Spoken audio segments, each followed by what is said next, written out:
What's going on, guys? It's Michael Katz here from MIKI'S Stocks, bringing you the most important information you need in order to trade properly this week, 21st of March. Let's begin. So guys, like always, stick till the end to know which stocks we are going to buy or short this Monday. But first, let's start with the economic calendar. This week we got two major news coming from the real estate market: existing home sales and new home sales. Both of them will publish 30 minutes after the opening bell.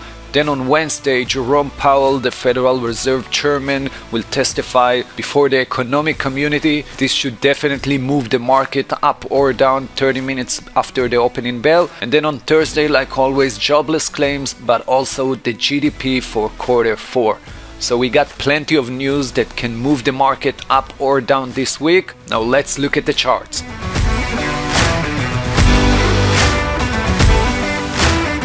Like always, guys, we are analyzing the E-mini Nasdaq 100 contract and also the S&P 500. If you watched my previous reviews, you see that I usually analyzing on a 4-hour chart, sometimes changing it to a lower interval for 1H, for example. As you can see, I always keep my lines and my draws, so you can see exactly what we discussed previously. Last week we was right again. Nasdaq reached that support level, and from that point we said that the price should continue higher all the way to 13,200. This is exactly what we've seen, and then we said that it might drop on Wednesday after the FOMC report, and this is exactly what we've seen so far.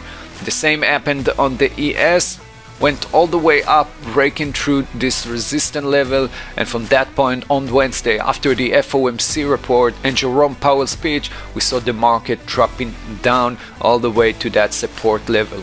So this week, when we're analyzing the S&P 500 on a 4-hour chart, it looks pretty amazing to the downside after creating this head and shoulder pattern. So from that point, I can definitely see it dropping another 100 points unless we will break through this level of 39.21. If we'll break through that level, you can cancel this head and shoulder pattern and we will push higher, probably to the 39.60 again.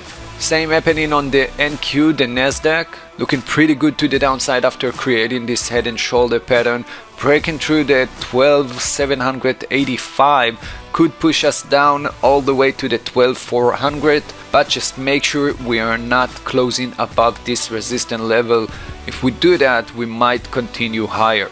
Now, before going to the hot stocks of this week, I want to give you 5 IPOs that you gotta pay attention to them, definitely if you are day trading, and even if not, those stocks can skyrocket, so let's check them out. The first IPO symbol is ACVA. IPO date is the 24th.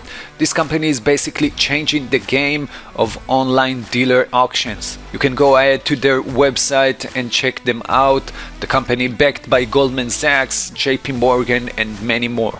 Second company symbol is DOCN, Developer Cloud.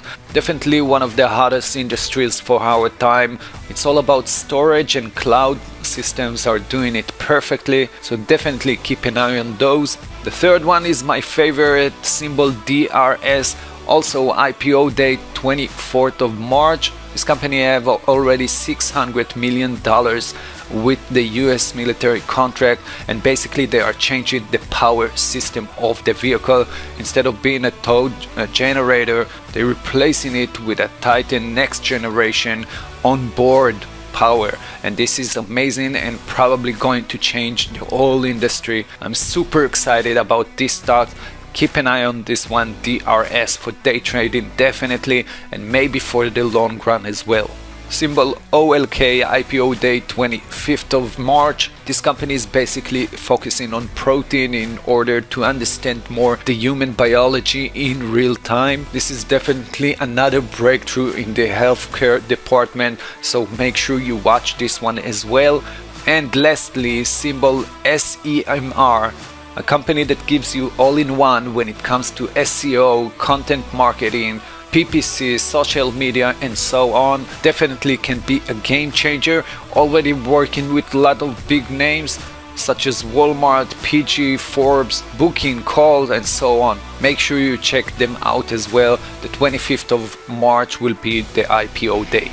Now let's go to the hot stocks. Last week we had two hot stocks, CLR and INO. We waited for CLR to break through the 3120. It didn't do that, so we don't have a trigger for that.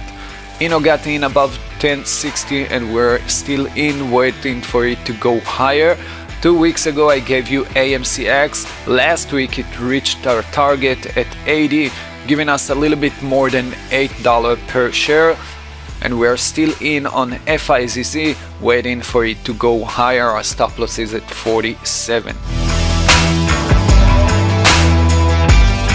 So this week I got one long and one short position. The first one, AMC, looking amazing to the upside at 1440. I'm actually already in. I bought it at $3. Took it all the way up, and right now I want to see it going higher again, at least to the $17. Our second stock is Walmart, WMT. I'm analyzing it on a weekly chart, meaning this trade, if it goes through, should take a little bit longer than what we usually expect from a daily chart, obviously. So my trigger for Walmart will be 129.15. If it will break this level, I will go short. At least for this moment, our stop loss will be at 135, but we might have a different one, depends on when it will break this level. Like always guys, make sure you subscribe to the YouTube channel and like and follow the Facebook page to get more free and important content every single week. Have a great trading week. We'll be in touch. Bye bye.